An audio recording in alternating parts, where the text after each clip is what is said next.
Welcome to No Password Required. I'm your host, Jack Clabby, a cybersecurity attorney at Carlton Fields, PA. With me, as always, is... I'm Kayley Melton, the Executive Director of Operations for the Cognitive Security Institute and, of course, the Bob Ross of InfoSec. Kayley, we just finished a great conversation with Steve Orrin. Steve is the Federal Chief Technologist at Intel Corporation. So he has a very cool, very big job. But what stood out to you the most from this conversation? It was honestly really hard to choose, but I'm going to go with the new information that IoT is officially called the Edge. And I can't help but wonder how U2's The Edge feels sharing his namesake with that. Yeah, I'm sure he thinks that it's named after him, which it very well may be. Of course. Very well may be. Well, I think it was a great conversation. We'll get right to it. But I love this idea of putting together teams that are diverse in a number of ways, including old and young, right? Because there's a lot in the industry about young is best because it's most up to date. But there's also, we require ridiculous amounts of experience for every job, which can only be in a person who's older. And so Steve shares a lot about his experiences putting together teams that look diverse in a whole lot of ways. So you've heard a little bit about what Kayley and me took away from this discussion, but let's hear what Steve has to say.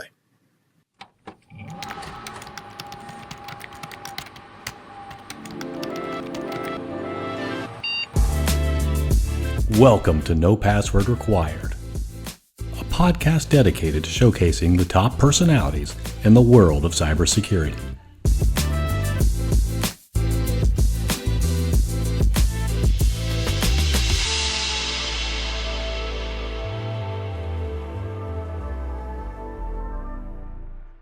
Welcome. Our guest is Steve Orrin. Steve, welcome to the No Password Required podcast.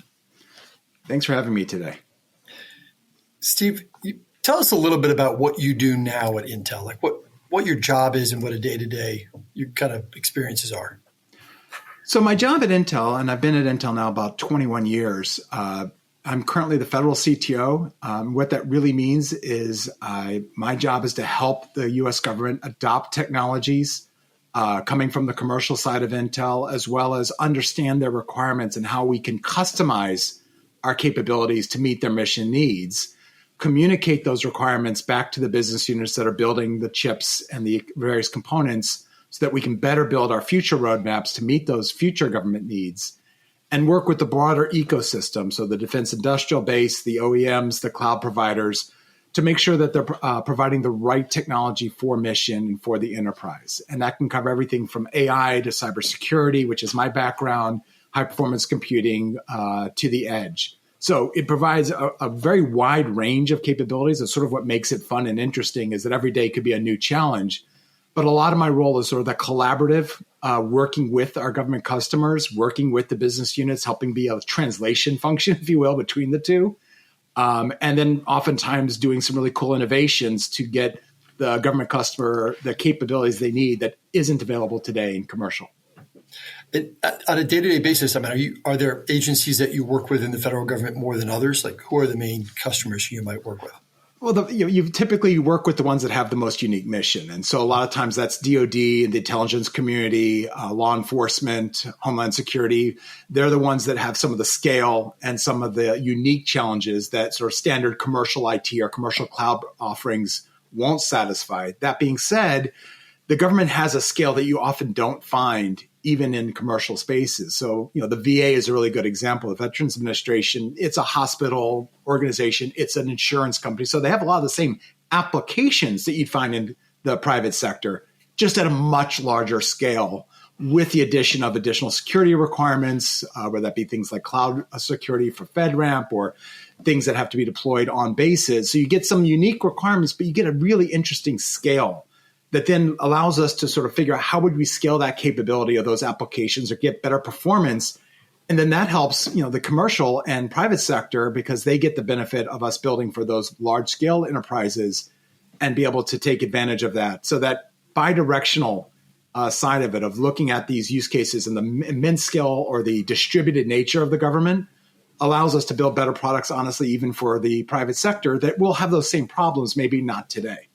I mean, Steve, given the impact on what you do, I'd love to hear how you got to here. Well, that's a really good question. So it goes back. I started back in the mid-'90s doing security in startups. I had the wonderful opportunity back in the mid-'90s to do my first startup right out of college, solving a particular problem at the time, which was desktop and file encryption, and then soon after email encryption. And then after that startup, did another one I started from scratch that did mainframe security. So switched to the other side of the equation, if you will, from the edge where, PCs and laptops eventually to mainframes and back-end systems, and really trying to solve a hard problem of how do we secure and enable those legacy platforms to communicate to clients and to the web. Then in the 2000s, I did a security startup that I joined that was sort of just getting off the ground, and we created the web security market. So I've had this opportunity to be in some really market-changing places. And around 2005, the XML security company I was working for got acquired by Intel. And at the time, I was thinking, okay, I'll serve my 6-month sentence and then go do another startup because that's what I was used to. And the head of the software group at the time, Renee James, came to me and said, well, Steve, what do you want to be at Intel? And I said, well, you have a CTO and he's pretty good, but that's really what I enjoy doing. And she talked about this new idea she had come up with, which was called pathfinding. And the idea was Intel has a labs that basically looks 5 to 10 years out on the horizon. So they're thinking some of the pure research or forward thinking 5, 10 years out, what will be. And the product units have a 2-year cadence. Basically, once something's researched and it's ready to go, it takes about 2 years to sort of lay the silicon and build the next version that keeps coming out. Mm-hmm. But there was this middle window between the 2 to 5 year window that wasn't really being addressed from an innovation perspective. What could you do with either existing hardware or hardware that's about to come out? What novel things could you do in software or in firmware that could be very innovative? And so she was creating a new team called a pathfinding team to be that bridge, and wanted to know if I wanted to lead the security pathfinding for Intel. And I said, so I get to basically play CTO with Intel's budget and no more VCs. I think I could do that. So I did that for about 10 years, driving innovations around first virtualization security, cloud security, our first cloud security architecture back when no one knew how to spell cloud, innovations that led to using hardware to help inform anti-malware products. So leveraging your hardware platform to give you insights that you couldn't get from your OS. And that led to things, integrations with McAfee and other companies. And so really a lot of game-changing capabilities without having to lay new silicon, basically software, firmware, and ecosystem enabling. And throughout my career, because security has always been top of mind and one of the key challenges in government, I've always worked with government agencies through my startups and even early at Intel, helping them to adopt or provide the right requirements for what they needed to secure their systems to the government level. And so when Intel was forming their government division, they realized they needed a technology leader. And so they offered me the opportunity to come over to the federal team and lead the technology practice for Intel. And so back in 2013, I took the leap, moved back to the East Coast because I'm an East Coaster, but I keep escaping to California. Okay. So I moved back to the East Coast and have been doing technology innovations with the federal government ever since. Steve, where were you doing when you were doing like the mid-'90s startup scene, right? Working on encrypted email. Were you East Coast or West Coast at that time? New Jersey. So I was. Awesome. We did my first 2 startups were in Northern Jersey, nice. And it was actually really a good place to be because if you think about who are the big customers, you had financial services, that was in New York. Yep. You had pharmaceutical and biotech, that was Jersey. You had healthcare and insurance, that was Connecticut. And then federal government was just a train ride down to DC. So you had all the customers here. So everyone thinks about the West Coast as being the hub, but there was a lot of really cool things happening here on the East Coast from Boston to DC. And so being in New Jersey was a really good place to be at the time. I love that idea of I'm a Monmouth County, New Jersey guy. And Middlesex County. I know exactly what you're talking about. Yep, and pharmaceuticals are there too, and a lot of higher education. So you've got a great basis for it. But was it the mid-'90s but mid-'90s security startup that we think of? Like were there ping pong tables with pizza boxes and skateboards involved in this. What was the scene a little bit like, Steve? So it's interesting. It wasn't that scene, although we tried to create our own little thing. So while we didn't have the ping pong tables, we did have the, like at 8:00, the pizza would be delivered. And one of the things I really enjoyed about my, in the first and second startups is at 8:00, the entire company, whether you were a developer, a marketing person, a salesperson, the CEO, we all got on and did some form of death match. It could be a Quake death match. It could be any one of the current video games out there. The whole team, we hosted a server, and everyone would play for a good half hour to an hour, and then go back to work. Because let's face it, we were all startups. Yeah. One of the other interesting things that we had, and I noticed, is that while in the West Coast, you had a lot of this young startups with a lot of young kids, and we had the same thing in our environment. But we also had access to a lot of people who'd been software and developers for many years. So at my second company, one of the interesting dynamics is we had these young crypto engineers that were some fresh out of college or fresh out of grad school. And in the same company, in the same team, we had people who've been working for IBM and SAS and the banks for 20, 30 years already. So they're already into the end of their careers, working together. So we had that really interesting dynamic of the seasoned professional. We used to call them the gray hairs. I think I'm there now. And the young kids working together to solve really interesting problems. And that dynamic actually was really fascinating to watch as the older developers learned these new techniques and new technologies like Python and scripting.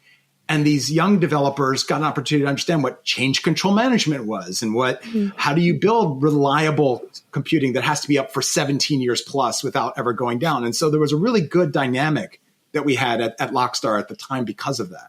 Well, I love that idea of you're not going to have an ageism issue, right? You're not going to have people who are locked out because they're too young. You're not going to have people who are looked at as being not innovative because they happen to be older, right? You're going to just find the right people. How did that team come together? Was it word of mouth? Were you meeting on message boards? How did you pull it together? So a lot of it was sort of the networks of myself and our other founders and our local VCs, reaching out to people we knew, forums. In the case of, a lot of the ones that came out of financial services, people were starting to think, well, how am I going to get into the startup craze? And it allowed them to do it without moving west. And so we actually were very attractive. And because at the time we were doing, some very interesting things, a lot of them were looking for something that was more interesting than, fixing COBOL programs. And so we got, we had a really strong team of developers. And it's really just that local word of mouth. We had some really good recruiters who knew the different organizations out there. But also we went to conferences. I spoke at more mainframe conferences than you'd never have heard of. And you would get interest because, hey, you're doing something really interesting. As IBM once said about us, we're making mainframe sexy again at the time. That's a quote you print and put up on the wall. Exactly. Yeah, absolutely. A T-shirt at least. Exactly. So you've said you're a technologist first and foremost. I mean, technology is literally in your title right now. When did you realize that technology was going to be your life's work? So it's a great question. And it actually wasn't originally the plan. So back in '89, when I sort of had to make a decision of what I want to be when I grow up, there wasn't really a career in security or technology for that matter. My two loves growing up were biology and hacking. And those were the two things. You really couldn't, pay the bills with a hacking degree. There wasn't a hacking degree. So I went the bio route in college. I did research biology, did a couple of years of graduate research in biochemistry, molecular biology. And that was going to be the plan. I was going to do an MD, PhD, and probably still be in school today if you play that out. And it just so happened that in '95, I had a grant that ran out that I was on. So I was about to go do a new grant proposal, was thinking about, I had a year before starting med school. And a friend of a friend basically came to me and said, hey, this technology stuff, the security stuff. You were a hacker as a kid. There's a guy who's got some money who wants to do something in this internet security domain. Why don't you help him out? And I'm thinking, I could use some money to pay for med school. Let me do this. This will be a good use of time. I'll make a little money. And then I can, help defray the costs. And so I started that with him back in March of '95, got the company off the ground by May. By September, I was full bore in love. It was just an exciting time to be doing that. And by September, I said, this is going to be my life. And it took about 2 more years before my parents thought I hadn't gone crazy, because they were like, what, you're throwing away your medical career? What's going on here?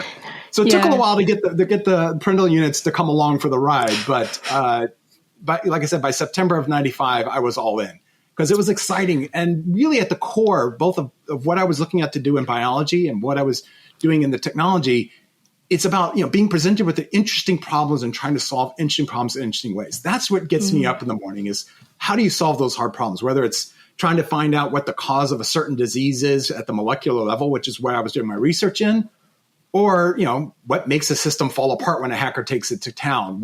How could I prevent a hacker from doing certain kinds of things? And so those kind of inner problems is really what gets me up and makes it all exciting. Yeah. Do you feel like your current position at Intel now scratches that itch the most out of the roles that you've held? That's a really good question. I would say that it does, and in an interesting way. So obviously when I was doing startups, every day you're presented with a new challenge. And so, you basically burn the midnight oil and candles at both ends all the time, solving every challenge that gets thrown at you. What I find at Intel is sort of 2 things. One, you get some really interesting challenges, but it's really the scale that is amazing. And so when you're presented with, how do I solve this problem? It's not, how do I solve this problem for this one customer? Yeah. How do I solve this problem for 40 million customers or for 50,000 laptops? So the scale presents a really interesting problem. And then the universality of that problem. So if this problem is a problem for this kind of device, let's say you have a problem for an airframe over here. Well, is there a similar problem for a ship or for a vehicle? And so I think the scale and the fact that, we joke about, Intel Inside really does mean Intel Inside. We are in the laptops, we're in the network, we're in the cloud, in the servers, in the planes, trains, and automobiles. All of those things, the MRI machines, they all have Intel chips, which means when we look at a problem or a data flow or an application, we get to see it at all parts of its life cycle. And so the challenges we get, I don't get as many per day, thankfully, because it wears you out after a while. But the challenges you get are really meaty challenges. And when you come up with a solution, one of the things I've told some people is one of the first projects I worked on, the output of that went on to 40 million laptops at the time, which is back in the late 2000s. So 40 million laptops got an innovation that I helped create. That type of scale, even in my most successful startup, that wasn't even possible. Yeah, that's incredible. You mentioned too MRI machines and ships and things. Like 5 years ago, Internet of Things was sort of a hot topic, like AI is today. But it's not like the Internet of Things went away, right? It's still here, but we just kind of forget about it. Are you working with solutions that touch not just laptops and mainframes, but you're dealing with, the connected ice machine and things like that? Absolutely. So the edge, as we call the edge, IoT is now the edge, because the world is framed from AI. And what are those IoT things? They're the sensors, the data generators, and the actuators. So either they're providing data to your AI and machine learning, or they're the thing responding to the decision. Car, don't run into tree. Those are your IoT of today. And it could be a thermostat. It could be a fire suppression system. It could be an MRI. It could be any one of a number of devices. So the edge, or the IoT, is a fundamental part of the AI story that often gets forgotten because everyone's focused on the training and the inferencing. But where is that happening? Where is the data coming from? It's coming from an edge sensor. What are you trying to do? Well, I need to get the plane to move left. So the IoT is a critical part. And what we're seeing as an interesting trend just on the AI side is that, everyone for the last 5 years has been focusing on the large and big capital L large language models and large data sets and billions and trillions of parameters. But the ones that are actually generating value are oftentimes the smaller scale that are deployed at the edge. I send something, I make a decision, I do something, all in that loop without ever talking back to some cloud or waiting for a response. And we take for granted a lot of times, if you have an autonomous car or a semi-autonomous car or even a lane correction car, it's not talking to the cloud to tell you not to turn right into that car next to you. It's making a decision in real time based on sensor data it's collecting, an inference it's making, and then it's saying, it's pulling the steering wheel the other direction to keep you from getting into a wreck. That is a real-time implementation of AI at the edge. It happens every day. People don't even realize it, that it's ongoing. So we are absolutely involved in a lot of those IoT use cases. One of the, you pick on the MRI, one of the projects we worked on at Intel was being able to get better performance out of those machines by building in the computing and the machine learning so that you could turn what could be, hours of time in an MRI machine to do a full body scan down to minutes. And for one of the big challenges that they took on was for children. Children can't sit still. I mean, mine can't sit still for 10 seconds, but imagine for several hours. And being able to drive that down to a few minutes to be able to get a scan is life-changing because you can get results quickly and then give the doctor the information they need in a timely fashion without having to rerun the scan every time. Right? You can get more access to the machine, right? Exactly. Yeah. So given the scale that you see things at, Steve, and the position you're at, I mean, are there lessons or biggest blind spots that you've identified that companies can be aware of? I mean, just because the vertical of what you're seeing is so much, right? What are some of the blind spots that you think companies should be aware of for cybersecurity or building secure products? From a cybersecurity perspective, I think there's two, and they're on opposite ends of the spectrum. So we'll start with one that gets brought up often, but doesn't necessarily get the same credence because it's less sexy, and that is the people side of the camp, the organization, the culture. One of the things that I've seen as often as blind spot is making sure that the security people, the people who understand the security challenges, the hacker mentality, they understand the compliance requirements, are involved in projects from the get-go. Most projects, if you look at the vast majority of them, security is either mid or late stage. It's, well, we built this thing, we're going to go solve it. Okay, check us out, make sure we didn't do anything wrong. And that's the wrong time to be asking that question because, number one, you're already up against the deadline. Right. You haven't incorporated their feedback before, so they're going to look at it and say, well, of course you've missed all the things. And then you have to go back and redesign, or you just skip them altogether and you end up non-compliance or hacked. One of the big blind spots is getting those people that they actually can provide real value at the design and requirements definition phase. And the successful organizations we have seen have incorporated security professionals into those early stages, get better products outcome because they think about things from a different perspective. And this goes to something I learned early in my career, is to surround yourself not only with people smarter than you, but a diversity of thought. So people with different backgrounds or different job roles, providing the insights throughout the whole process. And so we pick on cybersecurity based on your question, but getting the legal and compliance people, getting the sales people, the people who are going to ultimately have to sell your product to those customers, having them involved early in the life cycle always reduces the time for fixing things later, get you out the door, and get you better products. So one is the cultural organizational structure. Again, less sexy because it's not cool technology, but the investment is way outweighs any cost of bringing those people in early. Right, you're already paying for those people. Exactly. Just putting them in a little bit earlier than you normally would. Exactly. And having them, and also one of the really cool things you get is that feeling of contribution. So if the security people involved in design requirements, when this shows up on their door to get checked, they're like, well, not only have I put my input in, so I'm already sort of in your camp, but they don't have to start figuring out what it does. They were there for the decisions. They were there for the reasons. You don't have to explain why you made a decision. They were there for that. And so it makes the whole process much more streamlined. So that's one of the big blind spots. The other is cybersecurity in general. Most organizations, whether it be a new web application, a desktop app, an AI, they're not thinking about security as they're building the product. And so they're not building in the necessary controls, the necessary hook points, the necessary checks and balances that you would need, or the artifacts that you want to be able to present to make a security case later on. Yeah. And so, pick on the AI pipeline, for instance. A lot of times people think, I need to protect the AI. Now that I've done the training and I'm all done, I'm going to go deploy it. How do I secure it? And that really is hard because you don't know what data went in there. So is the data been poisoned? Is the data biased? What governance controls did you put in on the tuning and the parameterization? What about the federated learning? None of that has been addressed until way too late in the game. And so building security technologies in and controls all the way up. And that's why you'll see a lot of the AI frameworks talk about governance. That's the word we use. But governance translates to security, compliance, and manageability. And so having that built in from the get-go allows you to then be more successful and to be compliant when you get out the other end.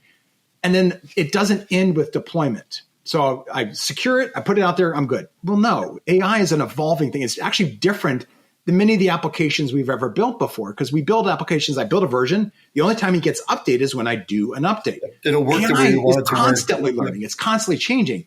So how do I monitor that AI going forward to make sure it's not being, it's not hallucinating, it's not forgetting, it's not being poisoned, or it's just not failing in places where I didn't know about biases that were introduced. And so monitoring and securing the AI post-deployment with continuous monitoring concepts. And again, these are not new. Zero trust has been around, but we have to apply it to AI like we would to any other platform or application. You don't just send another AI to keep an eye on it. You got to Well, actually, that's funny you mentioned that. There are examples of where you would use the AI to help test. So automating the process. How do I test for hallucination? Well, you can create a data set that's sort of clean from the one you trained on, but from the same source, and create an LLM to actually try to see what these are. So you can have what I call LLM on LLM violence, but the idea is that you can use a separate LLM to keep monitoring your AI, make sure that it's at least stated within a certain parameter. So our techniques of using AI to help your AI, but you also want to have a process. It's really the process that you want to implement to drive those, whether it's an LLM or some other technology. So you've talked about surrounding yourself with people who are smarter than you. How do you spot and nurture that kind of talent in the wild? So it's a really good question. And it goes back to, I had the unique opportunity early in my career to hear from and meet Jim Collins from Good to Great and Built to Last. And he talks about sort of surrounding yourself, getting the right people on the bus and listening to them was the term he used in the book, but it's really about surrounding yourself with smart people. And part of that is when you find them, you nurture them, you grab onto them, even if they're not in your group, you still maintain that relationship. But it's also as part of the hiring practice. I want to surround myself with experts in their domain. I want, on my team, I have a couple experts in AI, I have experts in threat intelligence and cybersecurity, experts in firmware, experts in networking. These are all incredibly smart people in their domain. And some of them are early in their career, some of them are later in their career. You want all that diversity of background. And the key thing is you give them really interesting projects and enough rope to go off and do fun things. You don't micromanage really smart people, but you give, and I think of it less as management, more as direction. You give them a direction and say, we want to get here. Tell us how we get there and go try stuff.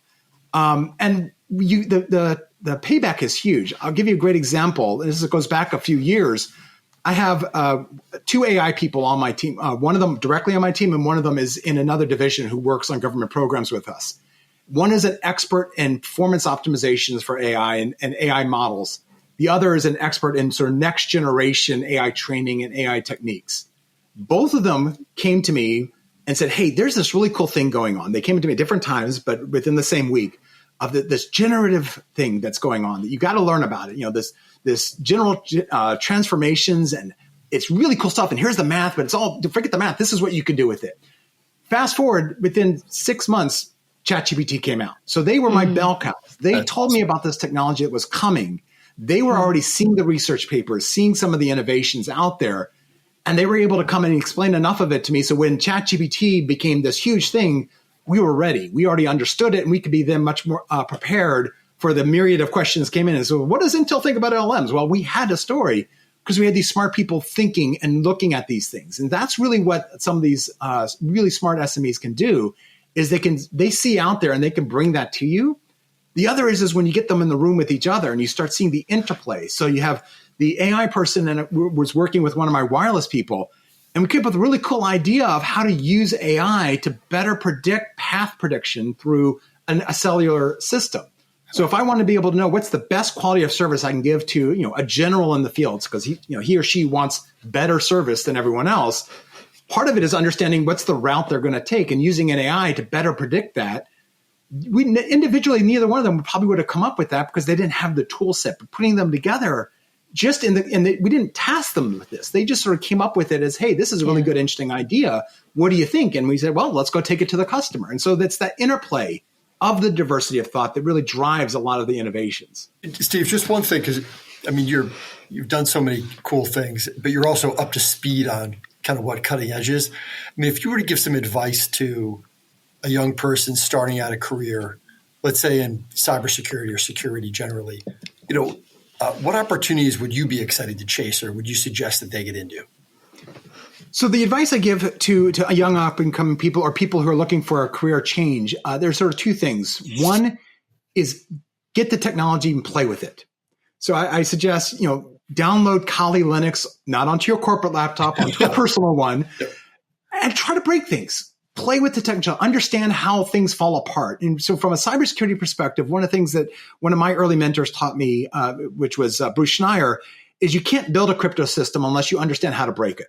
And so you first have to understand how to break crypto systems that exist before you can really build a secure one. And it holds true with all of security. Before you can be a defender, you really have to understand how an attacker will come at you. Because if you lock your front door with 100 bolt locks and they come through the back window, then you haven't done anything. It's really, if you think like a hacker, think like a cybersecurity person, you're thinking about all the ways they can get in. And that's really, the advice I give is understand that mentality. And the way to do that is to try it, to play with it. At various different security conferences, they'll have hackathons, and they have a hardware hacking village over at the at DEF Con, for instance, where you can get a little board that's got various different components and try the games to see if you can get in.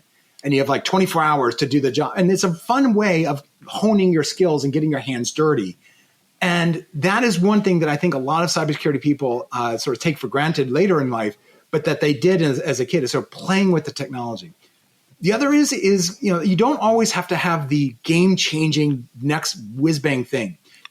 Doing an innovation on something that's already making it faster, better, or more secure is equally important, and sometimes a bigger deal. You look at some of the biggest companies over in cybersecurity, and you can pick on the early firewalls. Check Point wasn't the best firewall at the time. There were much more secure and tried and true firewalls, but they were the easiest to deploy at scale. And they won in their early days. And you look at Palo Alto and FireEye and the others today, what makes them successful is their ease of adoption and ease of scale and ease of integration.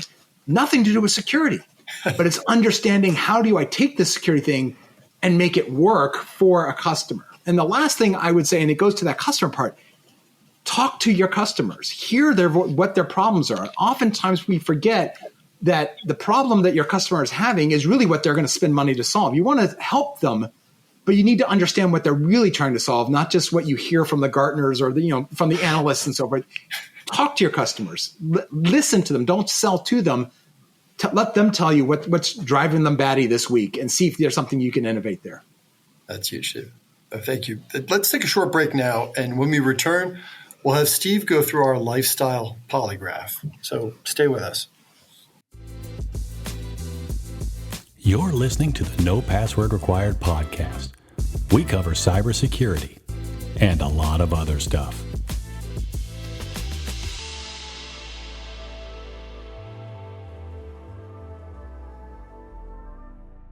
Welcome back. As many of you know, the Lifestyle Polygraph is a test used by the federal government to determine if a person is worthy of learning our nation's most important secrets. Here, we use this technique for only slightly lower stakes to determine whether our guest can join our fantasy cybersecurity squad.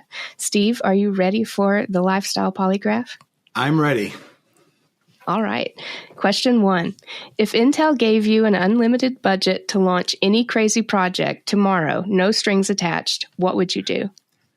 That's a great question. Right now, I think the thing I would go after is products and technologies in what we call the counter AI space. There's a lot of innovation going on in AI, but there's a lot going on behind the scenes on how do you trick AI and how do you tell if you're being tricked.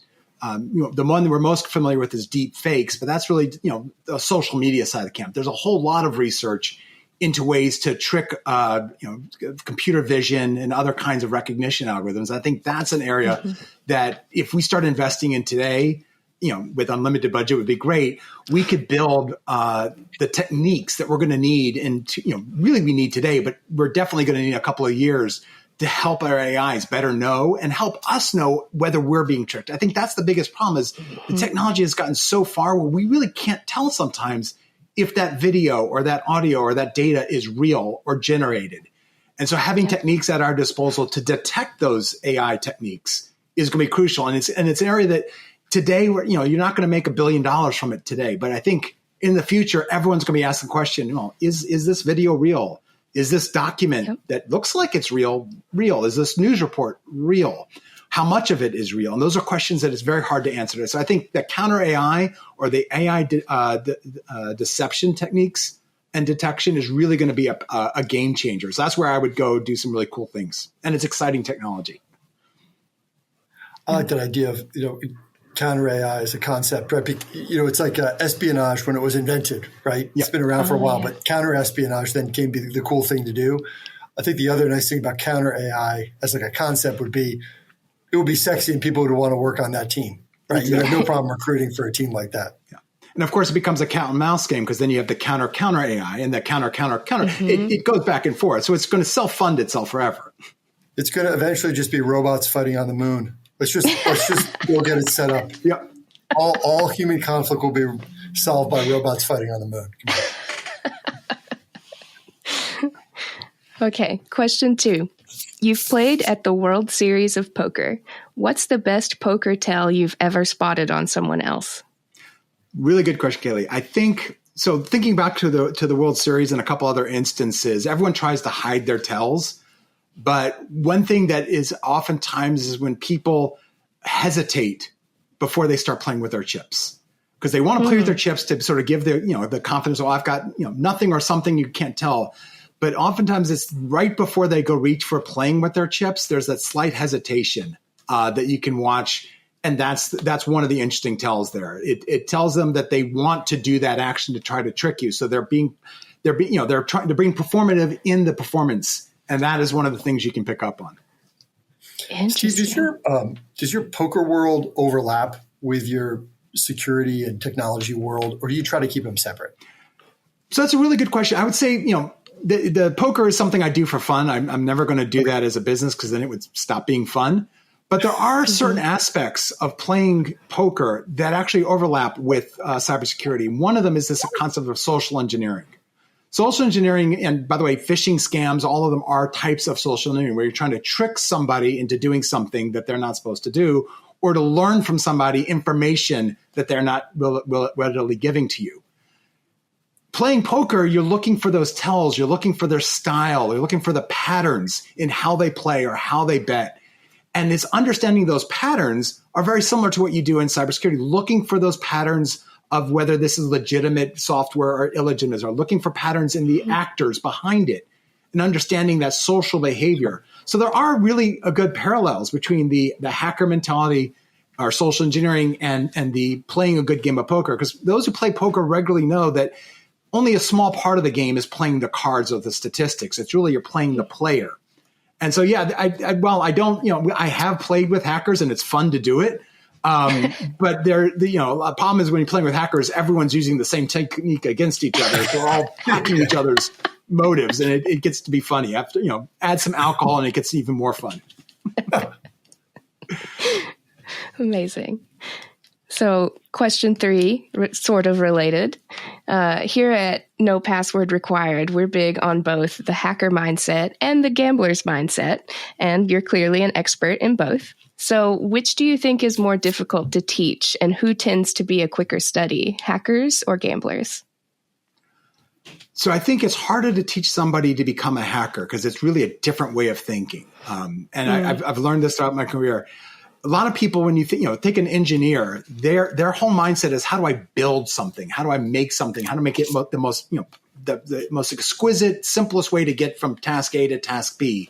And they're very much focused on how it works. And so when you have a requirement that says button must, do something, they make that button do something. Where a hacker, and the way a hacker thinks is, what are all the things I can do to cause that button not to work, or to cause the button to do something slightly different? And so it's really changing the way you think about things. In the early days, we used to call it, the anti-tester, the anti-programmer is really what the hacker is. And so part of the challenge is teaching that kind of mentality of way of looking at the world. It's almost like a destructive way of looking at the world. How does this thing work? How does it fall apart? How does it fail? We do see corollaries in others. So reliability engineers have this notion of, you want something to be reliable to 0.9999%. what are all the ways it can fail, all the failure modes. And it's similar to the hacker mindset, all the different things. And so some of the early sort of worms and viruses took advantage of functionality that was correct and did, but no one ever thought to, what would I do with 1,000 or 10,000 letter A's in an input field? Right. Well, that was code red. And there you had a massive worm, because no one thought about what you could do if you went beyond what the parameters were. So I would say teaching the hacker mentality, but if you had a gambler and they were a good gambler, you could get them to make that leap, because they're already thinking about, how do I attack the person? How do I trick the person or learn things from the person that aren't normal? So I think you can get a gambler to become a hacker pretty quickly. This is a bit of an aside, but are engineers good gamblers? No, they're too analytical. And mathematicians are the worst. They look at the statistics and say, "Why the heck are you putting money on this? Your odds of winning are terrible." So engineers and mathematicians hate gambling because it violates their core mentality of like, well, the stats don't match. The probabilities aren't in your favor. Steve, I have three kids, and we've been teaching them poker. They're high school and below, and we have a hacker, an engineer, and a mathematician, and that is exactly how they play with each other. And the mathematician's like, "Why didn't I win? Why didn't I win?" And it was like, "Well, you didn't stay in the hand. That's why you didn't win." That's amazing. It was, that's exactly what we're going on with them. I love it. I'm going to start calling them that. Yeah. That sounds like the start of a joke, really. Yeah. A hacker, engineer, and a mathematician walk into a bar. Yeah. Yes. Okay, question 4. What horror movie villain do you secretly think would make the best cybersecurity professional, and why? And if you had the chance to actually hire them, what role would you put them in? So that's a really interesting question, because there are lots of horror villains out there. I'm going to actually go a little old school. I think Pinhead from Hellraiser would be the one. And here's why. Because it's all about the puzzle box. It's all about solving the cube. And you think about what a cybersecurity professional is, it's about puzzles and about cracking the code. So I think, if anyone knows how to crack the code of the cube, it's Pinhead from Hellraiser. If I would hire them, I'd hire them for physical security, because I think they keep all the bad guys out of the building. And great. You know what he would do with them if they tried to get in. That's true. That's right. And they're somewhat uncorruptible, because they're above the normal human pleasures. Exactly. Right? That's true. They're in such weird esoteric You've watched the movies. You know it. That's right. Okay, final question. In your office, you've already got quite the collection. I can see behind you that there are some lightsabers. You have the Hellraiser cube and a serious Lovecraft library. So if you could add one dream item to that collection, what would it be and why? So that is a hard question, because there's a lot of items I'd want to add. My gut reaction would be is like a first edition Call of Cthulhu signed by H.P. Lovecraft. I have several others that are signed by him, but that one would be a cool one. But I think from a coolness factor, I would like a working Le Marchand cube. So the puzzle box that actually worked. I think that doesn't have to call in the celebites and bring about the end of the world, but one that you could actually interact with and create the different configurations, I think would be pretty awesome. That's awesome. That's a great answer. So Jack, what do you think? Does Steve have what it takes to join our fantasy cybersecurity squad? Absolutely. Steve, we would love to have you join the fantasy cybersecurity squad. We could see you in a chief technology role, or I don't think we have somebody who has the depth of knowledge of deployment at scale throughout a federal government program. So you would check a lot of boxes for our excellent team that we've been assembling here in the past few months. So well, thank you. It's an honor to join. Steve, if our listeners want to connect with you or follow what you do, how can they see you online? The best place to find me is on LinkedIn. And so you can find me at LinkedIn/Sorin, Sorrin. If you want to know more about what we're doing at Intel on public, it's intel.com/public sector. Very cool. Well, that brings us to the end of the show. Thank you for listening. For the entire No Password Required team, I'm Jack Clabby, and we'll talk again soon. Thanks for listening to the No Password Required podcast. Join us next time for more with your favorite cybersecurity personalities. In the meantime, consider liking, subscribing, and sharing this episode. You can find us on social media at NoPasswordPod. The show is produced by Cyber Florida, and a special thanks goes out to our friends at Carlton Fields and Reality Shift. For more information, visit our website at cyberflorida.org/pod.